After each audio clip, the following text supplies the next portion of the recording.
Hello and welcome, dear listeners.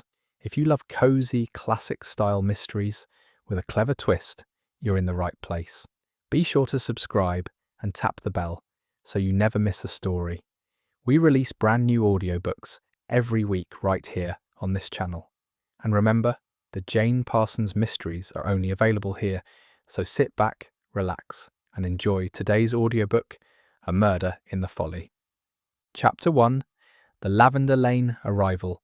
The late afternoon sun bathed the village of Charleton Green in a warm golden hue, casting long shadows across cobblestone lanes and hedgerows, thick with lavender and rose. Detective Jane Parsons leaned back slightly in the rattling trap as it clattered along the narrow country lane, a small valise at her feet and a familiar glint of anticipation in her eye. Though ostensibly she had come for rest, Jane knew from experience that quaint English villages often hid more secrets than the darkest London alley. The horse-drawn trap, driven by old Ned Cotterill, who insisted on pointing out every barn, milestone, and gossip-laden milestone, rounded the bend, and Jane caught her first glimpse of Lavender Cottage, her aunt's snug stone house draped in climbing wisteria. A white gate creaked open as the trap pulled up, and from within the low hedge emerged a sprightly woman with silver-streaked hair tucked beneath a straw bonnet. "Jane, my dear," cried Aunt Beatrice Merton, wiping her hands on her apron before hurrying forward to embrace her niece. "Aunt Bea," Jane replied warmly, returning the embrace, "you haven't changed a day." "Flatterer," Bea laughed, waving her hand. "Now come along. Tea's waiting, and the sponge cake is fresh from the oven." Inside, Lavender Cottage smelled of lemon polish, lavender sachets, and something buttery baking. Lace curtains fluttered at the windows, and a small fire crackled in the hearth despite the summer warmth. Jane sank into a chintz-covered armchair in the parlour and accepted her teacup with pleasure. She hadn't realised until now how much she needed this retreat. The soft ticking of the clock, the scent of the cottage garden outside, and the absence of city din were balm to her nerves. "How are things in London?" Aunt Bea asked as she poured a second cup. "Still chasing scoundrels and solving crimes?" "Occasionally, though I was told by my doctor to take a brief rest or risk losing my wits altogether. You know how grim the Marchant case was?" Bea nodded solemnly. "That poor woman. Well, you've come to the right place. Charleton Green hasn't had a proper scandal in years. Not since young Frederick Mason tried to elope with the vicar's daughter and ended up stuck in a drainage ditch." Jane smiled. "Sounds blissfully uneventful." "Although," Bea added with a sudden twinkle in her eye, "you've arrived just in time for the village's grandest occasion, the Midsummer Fair at Thornhollow Manor. Lady Bloomfield is hosting it this year. She does love a show." Lady Bloomfield? The grand dame of Charleton Green, rich as Solomon and twice as theatrical. Married thrice, widowed twice, and divorced once. She's got her finger in every pie and her nose in every corner of the village. But generous with it, I'll say that. "And Thornhollow Manor is her estate?" Bea nodded. "Oh yes, perched up near the old woods. Has a strange little stone gazebo she calls the Folly. It's supposed to be terribly romantic, though I've always found it a bit eerie." "Interesting," Jane murmured. That evening she accompanied her aunt to a small gathering at the local village hall, where preparations for the fair were in full swing.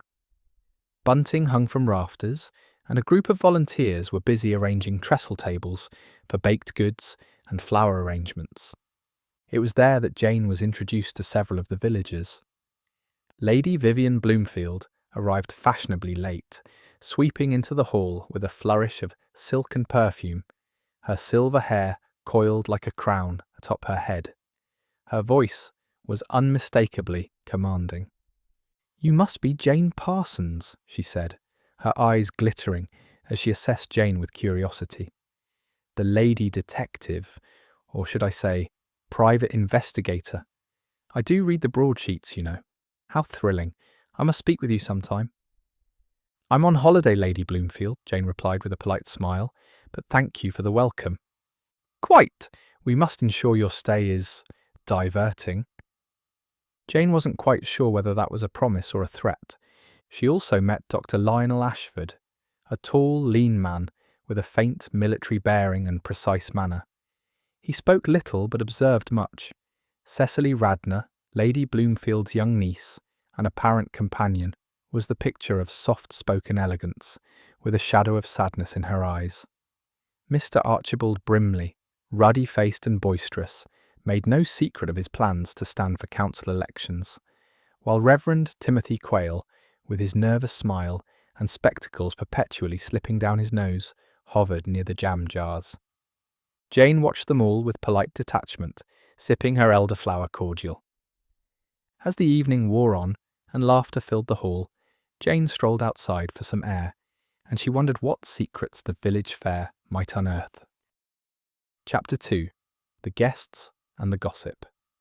The following morning dawned crisp and clear, with a robin chirping insistently outside the parlour window of Lavender Cottage. Jane rose early, stirred not only by habit, but by a quiet hum of curiosity that had yet to subside. She dressed in a pale linen walking dress, pinned her hat in place, and joined Aunt Beatrice in the kitchen, where warm oatcakes and marmalade awaited. "You're just in time, dear," said Bee cheerfully, slicing oranges into a porcelain bowl. "I thought we might walk to the green this morning.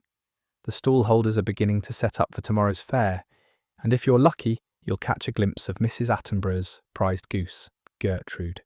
Jane laughed softly. "A spectacle I would not dream of missing." The village green, nestled like a jewel at the centre of Charleton Green, was already abuzz with activity. Striped tents were going up, bunting flapped gently in the breeze, and wooden carts laden with preserves, knitted shawls, and sugared almonds lined the edge of the path. Jane strolled arm in arm with Aunt Bee, taking in the chatter and the familiar rhythms of English country life. But she could not help noticing how every friendly greeting, every exchange of pleasantry, was layered with the subtle performance of long-held roles, villagers deeply entwined, for better or worse, in one another's affairs. "That's Dr. Ashford over there," whispered Bee, lowering her voice slightly. "He's been the village physician since the war. Lost a brother at Ypres, they say. He rarely smiles, but folks respect him. Keeps to himself, though lately I've heard he's been spending quite a bit of time at Thornhollow Manor." Jane followed her aunt's gaze. The doctor was in conversation with a wiry older man carrying a crate of medicinal herbs. Though his expression was neutral, Jane observed the way his hand rested slightly clenched at his side, his jaw held stiff. "And there," Bee continued, nodding toward the far end of the green, "is Mr. Archibald Brimley, our resident brewer and aspiring politician. He'll bend your ear about local taxes if you let him, though he fancies himself something of a patron now that he's had a wing added to the village library. Lady Bloomfield tolerates him, but only just." "That doesn't surprise me," Jane murmured. "She strikes me as a woman with strong opinions." "Quite right you are," Bee chuckled, "and there she is now." Lady Vivian Bloomfield had arrived at the green in a glossy black barouche, the only such conveyance in the village, driven by a sour-faced groom. Dressed in a lilac walking suit, with a diamond brooch the size of a walnut, she waved as if addressing Parliament rather than peasants. Trailing behind her, almost like a shadow, was Cecily Radnor, clad in a soft blue muslin dress, her gloved hands clasped before her. Though composed and graceful, her eyes darted about anxiously. Jane was introduced once more, this time in the full light of day. Lady Vivian took her hand and squeezed it with a force that belied her age. "My niece tells me you've worked with Scotland Yard. Admirable. We must speak in confidence sometime. Perhaps after the fair, there are things one does not discuss over jam tarts." Jane smiled politely. "As I mentioned last night, I'm on holiday, but I'm always happy to lend a listening ear." Of course," Lady Bloomfield replied dismissively, already turning to bark instructions at a passing stallholder. "And do remember, Miss Parsons, the Folly is not open to the public during the fair, Some village children snuck in last year and left an empty bottle and apple cores all over the cushions. Scandalous. The Folly? Jane asked, glancing toward the rise where the woods began. Oh yes, chimed in Cecily, her voice soft but tinged with urgency. It's a lovely little thing, a domed stone gazebo covered in ivy. My uncle had it built years ago for his wife. Lady Vivian keeps it as it was, but it's terribly private. I see, Jane replied, filing away the note of secrecy in Cecily's tone. As the two women rejoined Lady Bloomfield, Jane turned to find the Reverend Timothy Quayle hovering nearby, dabbing his forehead with a spotted handkerchief. He gave a nervous smile. Miss Parsons, a pleasure, a real pleasure. I read in the Times of your work on the Shipley smuggling case. Quite alarming. Reverend, Jane replied warmly. I take it you've been in Charleton Green long? 10 years this spring, peaceful mostly. A lovely flock, though between us Lady Bloomfield rather insists on guiding the church calendar. And the fair? Her pride and joy, he said, casting a glance toward the manor in the distance. Though I dare say it's more about spectacle than spirit. Still, a good opportunity for fellowship, yes? Jane nodded, but the word spectacle stuck with her. Later that afternoon, Jane and Aunt Bee returned home, their arms full of strawberries and seed packets. Jane excused herself to her room and sat at the little writing desk by the window, gazing out at the chimney pots and thatched roofs below. Something unsettled her. It wasn't anything specific, no crime, no threat. But it was in the way Cecily's voice faltered, the way Dr. Ashford's eyes darkened when Lady Bloomfield's name was mentioned. It was in the brittle confidence of the old woman herself, who seemed to keep the village in check with one hand while holding some unknown burden in the other. The Folly. The word itself held weight, a relic of romanticism, yes, but also of concealment, a place where things might be said in whispers, unseen by those who mattered, a place where secrets could fester behind ivy-clad walls. As the bells of St. Mildred struck 6, Jane closed the window and lit the lamp on her bedside table. She had come to Charleton Green for rest, but something quiet and simmering, was beginning to stir beneath the surface of the village. And Jane Parsons had learnt to never ignore her instincts. Chapter 3. The Folly at Dusk. The Midsummer Fair at Thornhollow Manor had always been the crowning event of Charleton Green's social calendar. By midday, the lanes leading to the estates were alive with townsfolk dressed in their finest. Ladies in muslin gowns and broad-brimmed hats, gentlemen in straw boaters and linen suits, and children darting ahead, ribbons trailing in the breeze. The gates of Thornhollow stood open, revealing manicured lawns adorned with festoon lights, stalls bursting with sweetmeats and handcrafted wares, and a quartet playing light airs beneath a white pavilion. Jane arrived arm in arm with Aunt Beatrice, taking in the elegance of it all with a practised eye. Despite the cheerful hum, she noticed how the villagers seemed to move carefully around Lady Bloomfield's presence, curtsies too precise, smiles too fixed. The lady, stationed on the manor's wide stone terrace, received guests like a queen holding court. At her side stood Cecily Radnor, dressed in ivory silk and wearing a string of pearls that caught the sun. She looked lovely, Jane thought, but far away, like a girl staring through a window pane at another life. Jane, dear, Lady Bloomfield said with a perfumed air kiss, do enjoy yourself. I've insisted Cecily take the evening off her usual duties. The girl needs gaiety. I couldn't agree more, Jane replied, her gaze momentarily locking with Cecily's. There was gratitude in the younger woman's eyes, tinged, perhaps, with something else. Hesitation. Fear. Behind the manor stretched a gentle slope, dotted with parasols and picnic blankets, and nestled at the edge of the woods, framed by elder trees and wisteria vines, stood the famed Folly. It was indeed romantic, a domed stone rotunda with classical columns, ivy creeping like veins across its pale surface. A winding gravel path led to it, half shaded by trees. It looked peaceful, remote, almost forgotten, Jane was not the only one who noticed it. Throughout the afternoon, she caught glimpses of several guests, casting furtive glances in its direction. At one point, Dr. Ashford wandered the path leading toward it, only to stop and turn back when he saw others watching.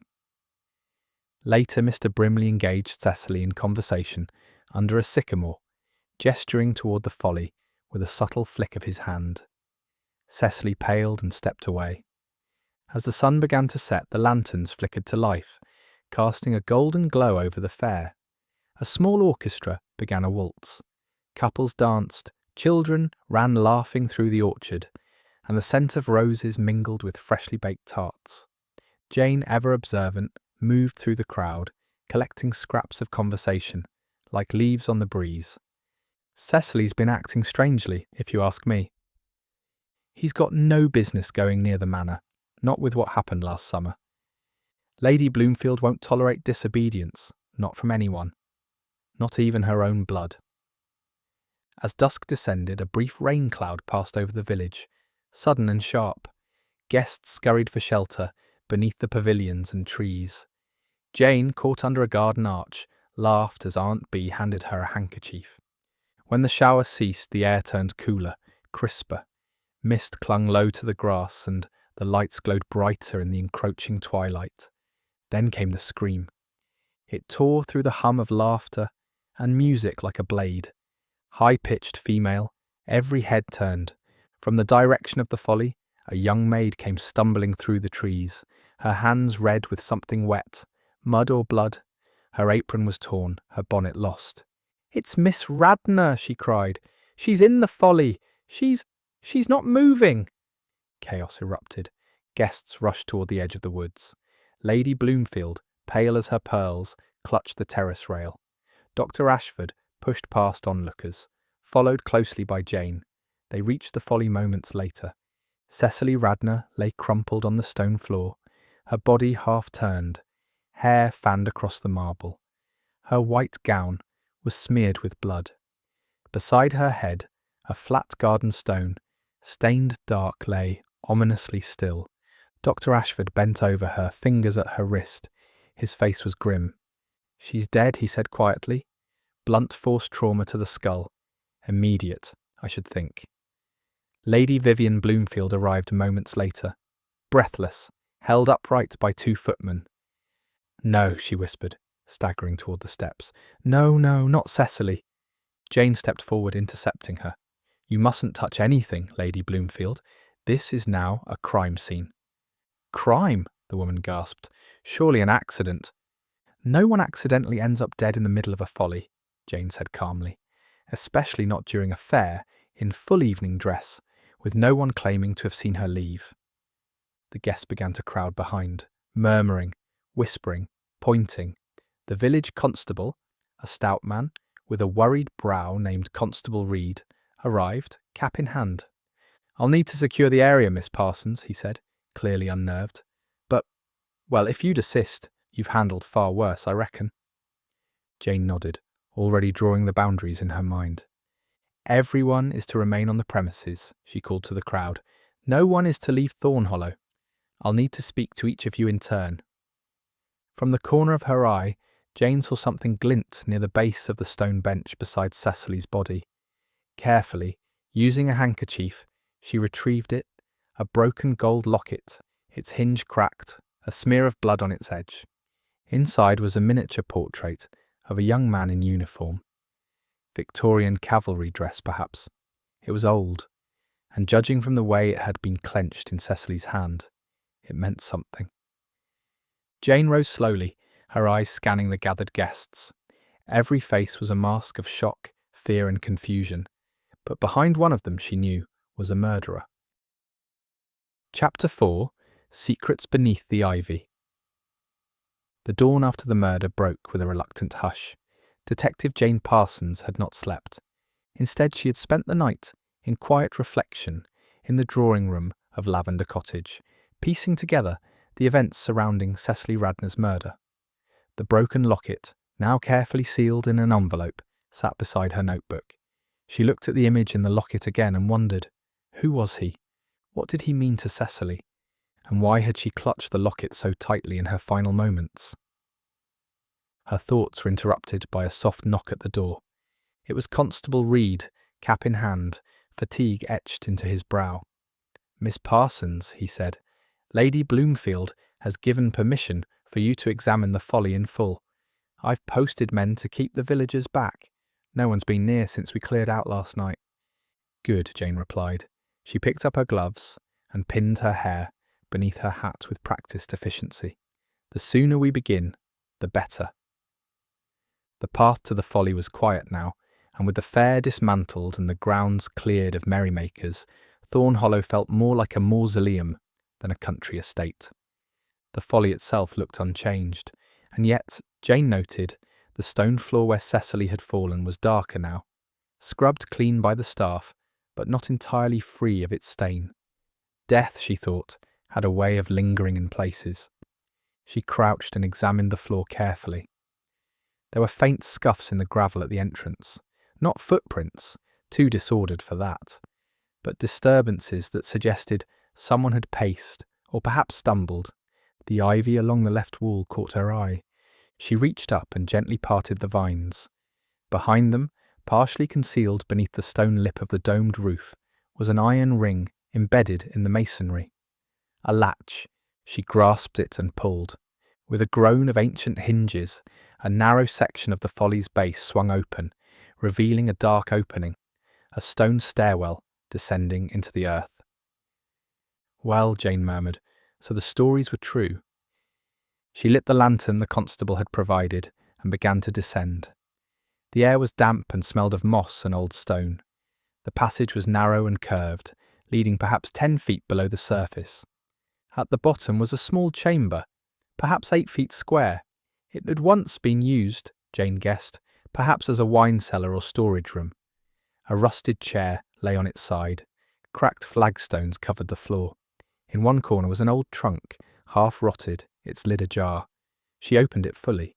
Inside were stacks of moth-eaten linens, some crumbling at the touch, and tucked beneath them a tin box. She opened it. Papers. Dozens of them, some yellowed with age, others newer, with fresh ink and recent dates. She held one up to the lantern's light. "Last will and testament, Cecily Eliza Radnor." Jane's eyes narrowed. The document was signed, dated just a fortnight ago, and had clearly been typed on modern stationery from a London solicitor. It revoked a previous will. The sole beneficiary, a women's education trust in London. Not Lady Bloomfield. Jane continued reading.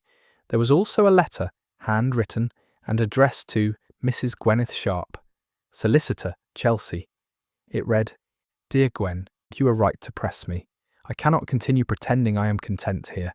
Aunt Vivian's grip tightens with every passing year. I found the old trunk in the Folly, and I believe it contains everything I need to reclaim my freedom. Please hold this letter as my formal intent to act.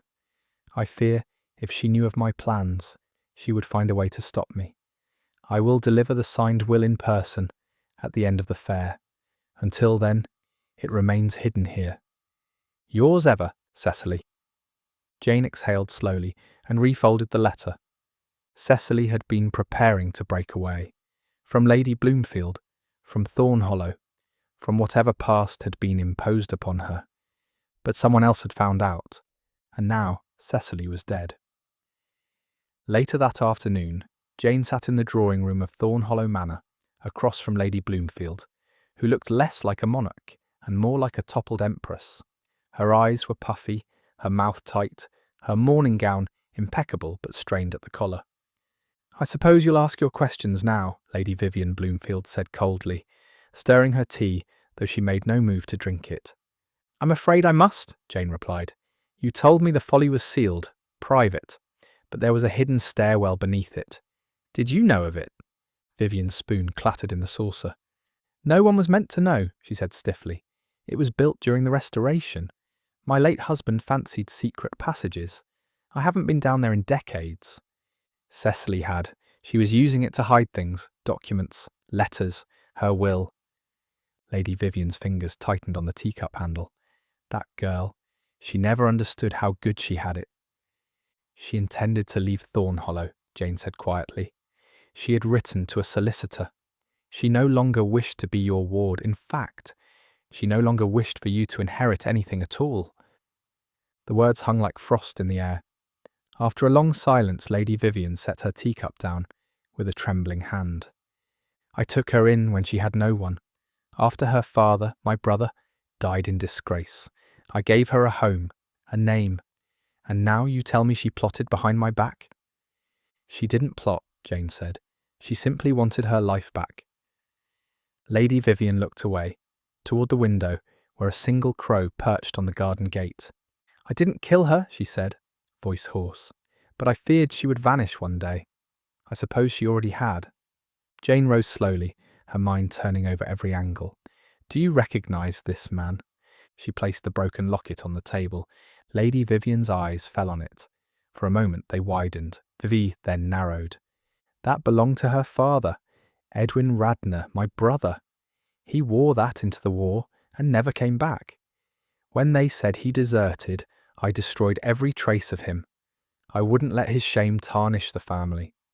She kept the locket, Jane said. All these years, she found it. Or perhaps someone gave it back to her.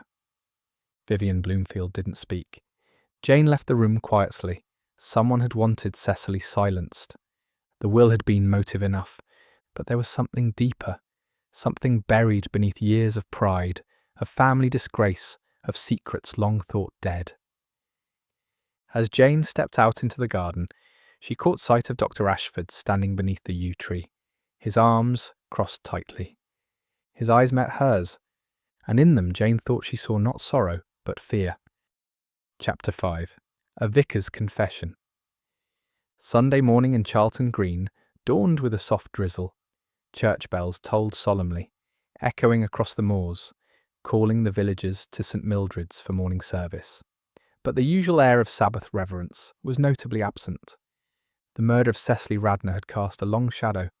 Inside the nave, whispers flitted between pews. Eyes darted, mouths murmured. Some villagers stared straight ahead, with studied indifference, while others craned their necks, watching every movement with morbid curiosity. Jane Parsons sat in the second pew beside Aunt Beatrice, her hat neatly pinned, her gloves folded in her lap. Though she appeared serene, her mind worked tirelessly. She had interviewed nearly everyone present at the fair that night. Their recollections were inconsistent. Some had seen Cecily dancing just before the rain. Others claimed she had stepped away to speak with Dr. Ashford. One maid insisted she saw Cecily in the orchard, though that conflicted with the known timeline. And then there was the Reverend. Reverend Timothy Quayle had been quiet, more so than usual. He had not visited the grieving parishioners, had not offered prayers for the dead, and had conspicuously avoided Lady Bloomfield. Something about his demeanour had shifted since the night of the murder. As he ascended the pulpit, Jane watched him closely. His hands trembled ever so slightly as he opened his sermon book. He cleared his throat twice before beginning. "And ye shall know the truth, and the truth shall set you free," he quoted. John chapter 8. His voice cracked on the final word. There was a beat of silence. He looked down at the pages in front of him. Then suddenly he closed the book. "I cannot preach today." Gasps rippled through the congregation. Aunt Beatrice stiffened beside Jane. Reverend Quayle stepped down from the pulpit and stood before the chancel rail, pale and visibly shaken. "There is a truth I must speak," he said, voice low. "Not from Scripture, but from my own conscience." Jane's eyes narrowed. "I saw Miss Radnor the night she died," the vicar said quietly. "I saw her leave shortly after the rain had stopped. She looked distressed. Her hands were shaking. I followed her at a distance, concerned. She walked to the Folly." Gasps turned to murmurs. "She wasn't alone," he continued. "I saw a man join her there, a shadow slipping among the trees. I didn't see his face, but he wore a dark coat, tall, lean. They argued softly, but urgently. I couldn't hear the words. I was afraid to interfere." "Why didn't you say anything before?" Jane asked, rising from her seat. The vicar's face twisted in anguish. because I thought it might be Dr. Ashford, and if it was, well, I owed him a debt. He tended to my sister when she was dying years ago. I was ashamed to cast suspicion without certainty. Jane stepped forward, her voice calm but firm. But now you believe it was him? The Reverend hesitated. I don't know. I've seen him wear a coat like that, but I only saw the figure for a moment. It could have been anyone of that build. Jane turned to the congregation, many of whom were now openly staring at Dr. Ashford in the rear pews. The doctor met her gaze, impassive, but his hands were folded tightly. Later that afternoon, Jane met Dr. Ashford near the cemetery gate. Rain had softened the earth, and the scent of damp roses filled the air. He was lighting a cigarette with deliberate calm. "You're becoming quite the subject of whispers," she said, as she approached. "I expected as much," he replied, exhaling smoke. "The villagers love their dramas." "The vicar says he saw someone of your height and build near the Folly with Cecily that night." Dr. Ashford gave her a long look. "Then he saw someone else." "You weren't with her." "I was in the South Orchard. I was treating Miss Doyle, Lady Bloomfield's maid. She twisted her ankle during the storm. You can ask her yourself." "I will," Jane replied, "though I suspect the villagers will believe the Reverend before they believe a maid." "Then they're fools." He flicked the cigarette away. "Cecily was troubled, Miss Parsons. She felt like a prisoner here. I knew something was wrong, but she never confided in me. I'm sorry for that. But I didn't kill her."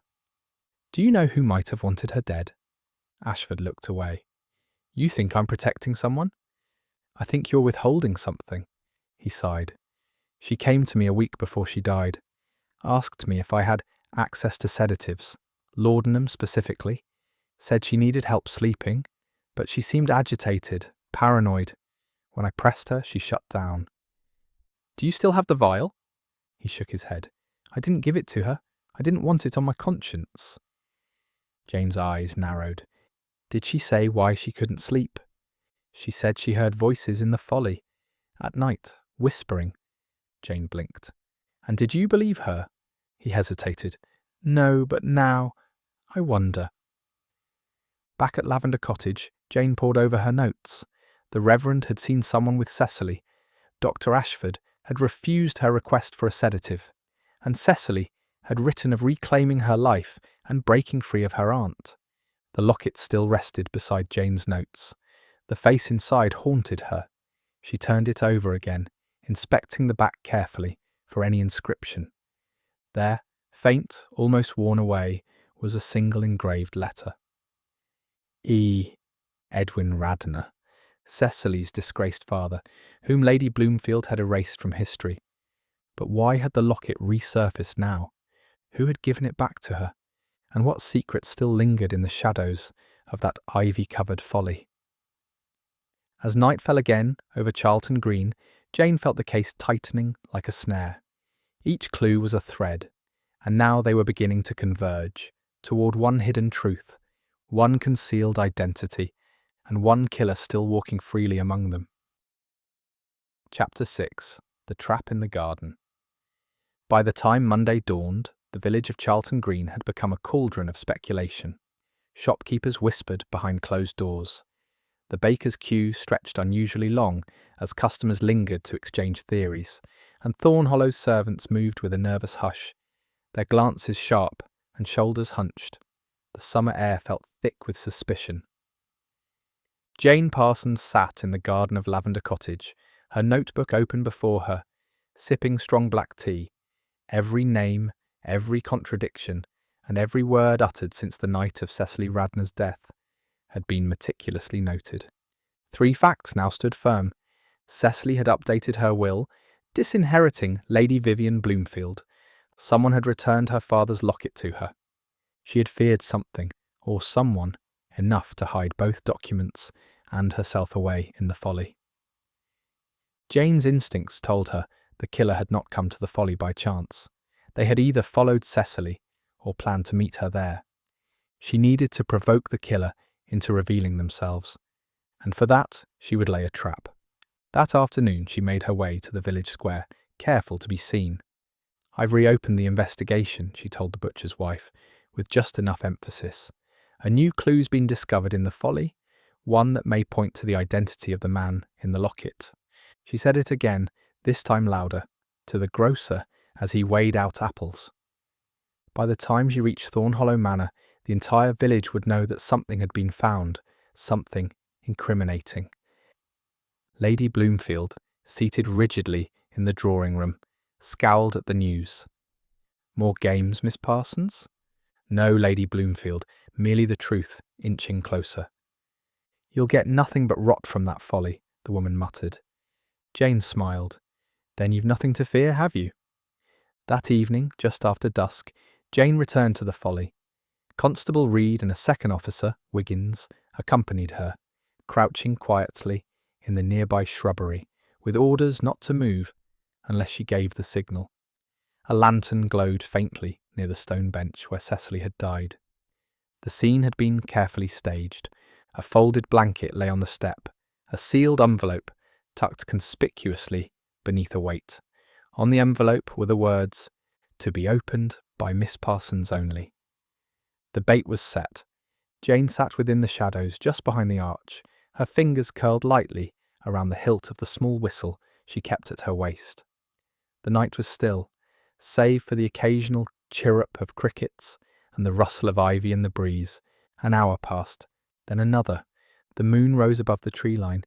Just as Jane was beginning to wonder if the trap had failed, she heard it, a crunch of gravel. Light, hesitant. A figure emerged from the trees, cloaked in darkness. Tall, male, his movements cautious, deliberate. He paused at the edge of the Folly and scanned the clearing. Then after a beat, he stepped forward and knelt by the envelope. He reached out, just as Jane blew the whistle. Constable Reed and Wiggins sprang forward from their hiding place, lanterns flaring. The man froze. "Dr. Lionel Ashford," Reed said grimly, seizing the doctor by the arm. "You're coming with us." "No," the doctor said calmly, though his face had paled. "You've made a mistake." "We'll see," Jane said, stepping into the light. "You came here to destroy evidence." "I came here because I feared someone would tamper with it. After what I've been accused of, can you blame me?" Jane studied him closely. He didn't seem panicked, but his composure, always carefully maintained, was cracked at the edges. "What was your relationship with Cecily?" she asked. "I admired her," he said, voice flat. "She was intelligent. More than anyone realized, she spoke of escape, of becoming her own woman. I wanted that for her." "Did she confide in you about the will?" "No, not directly, but I suspected. She said she would not live under Lady Bloomfield's roof another year, that she would vanish if need be." "And the locket?" He hesitated. "I gave it to her." Jane blinked. "You?" "I found it, in the medical chest of an old soldier I treated in Winchester, one of my father's patients. It had her father's name engraved inside the frame. I thought she had the right to it." "Why didn't you tell me before?" "Because I knew it would draw attention, and because I cared for her." Jane watched him a moment longer. His eyes didn't waver. "Constable, take him to the rectory for questioning," she said, "but keep him under watch, not arrest." "Miss Parsons," Reed began. "Do it." Back at Lavender Cottage, Jane paced her room in thought. Dr. Ashford had returned the locket. That much was clear. But had he followed Cecily to the Folly that night? Or had someone else used his coat, his likeness, his silence? She returned to the envelope she'd placed earlier in the trap. Now removed from the scene, it was still unopened. She broke the wax seal. Inside was a slip of paper, one she had added herself to bait the killer. But there, folded beneath it, was something she hadn't put in.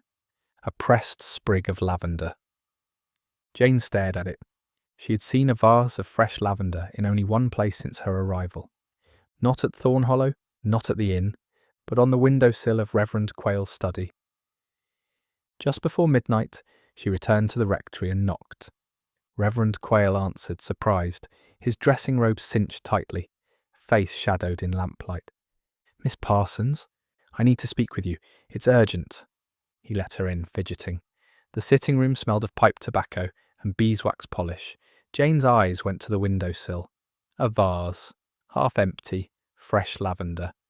"You said you saw someone in a dark coat at the Folly that night," Jane said.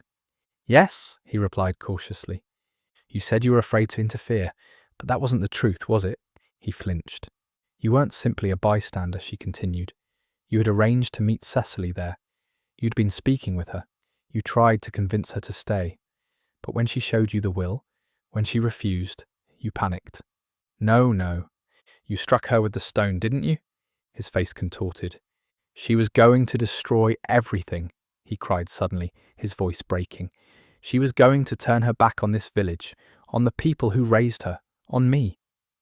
Jane stared at him, horrified. "I loved her," the Reverend whispered. "She was the only light left in this place, and she refused to see it. I couldn't let her go." There was a long, aching silence. Then Jane stood. "I'm sorry, Reverend, but you must answer for what you've done." By morning the truth had come full circle. Reverend Quayle was taken into custody by Scotland Yard officers, summoned by telegram. He confessed in full how he had tried to convince Cecily to abandon her plans, how he had followed her to the Folly, how rage and heartbreak had overtaken him when she rejected him. The blow had not been planned, he claimed, but it had been fatal. Dr. Ashford was released. Lady Bloomfield, stone-faced, received the news with no visible emotion. Only later did she send a single note to Jane, its message, as short as it was startling.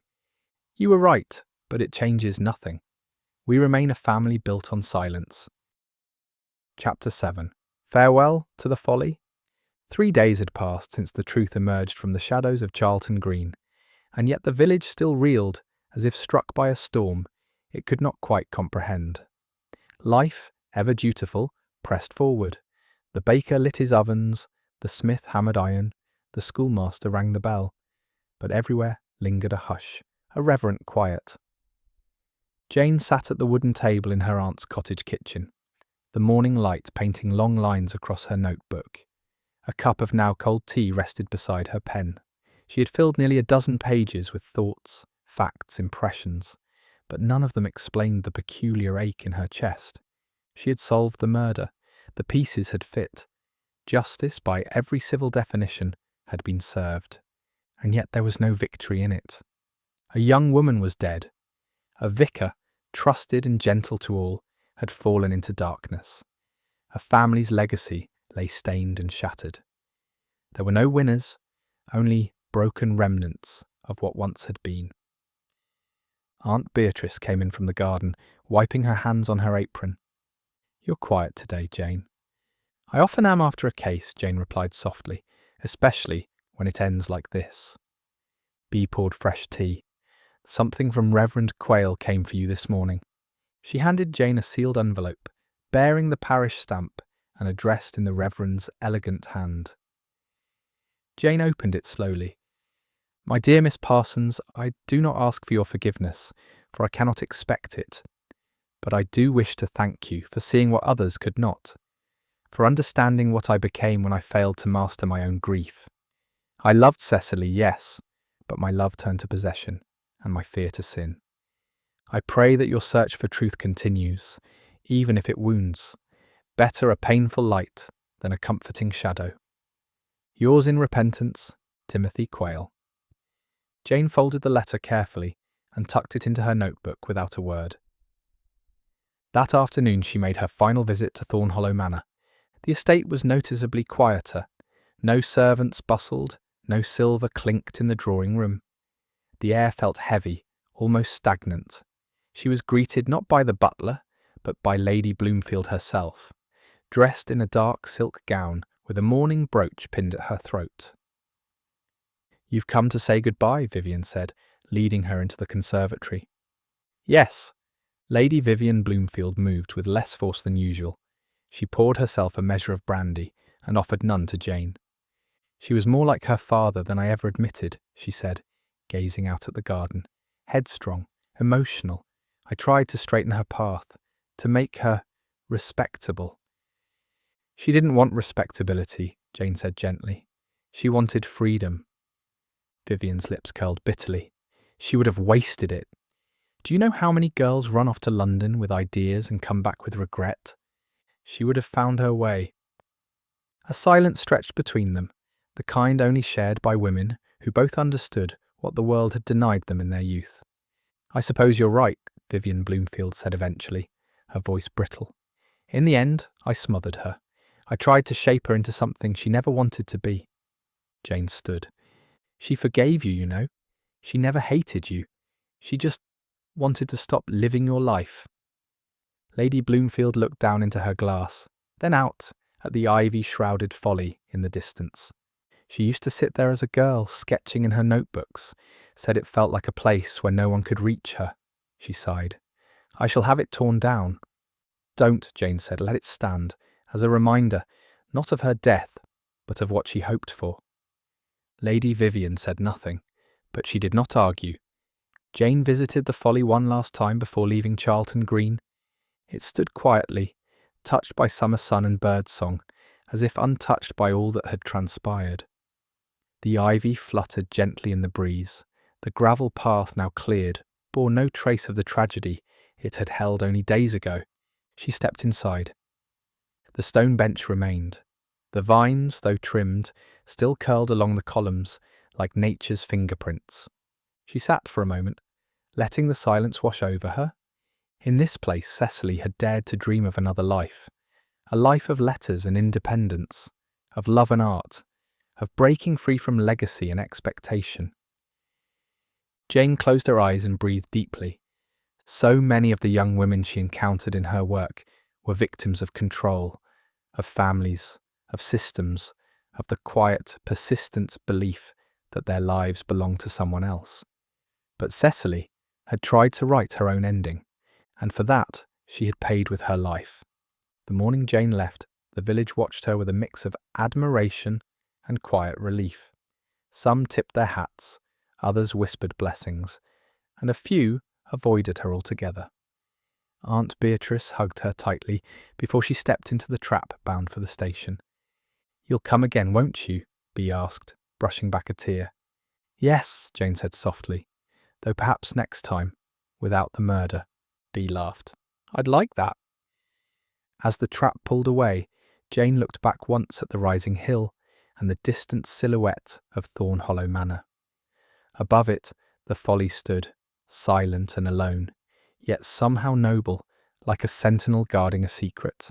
The countryside passed in a blur of green and gold. Fields stretched wide, and beyond them, the distant promise of the city. New cases would come, new puzzles to untangle, but this one would remain etched in her memory.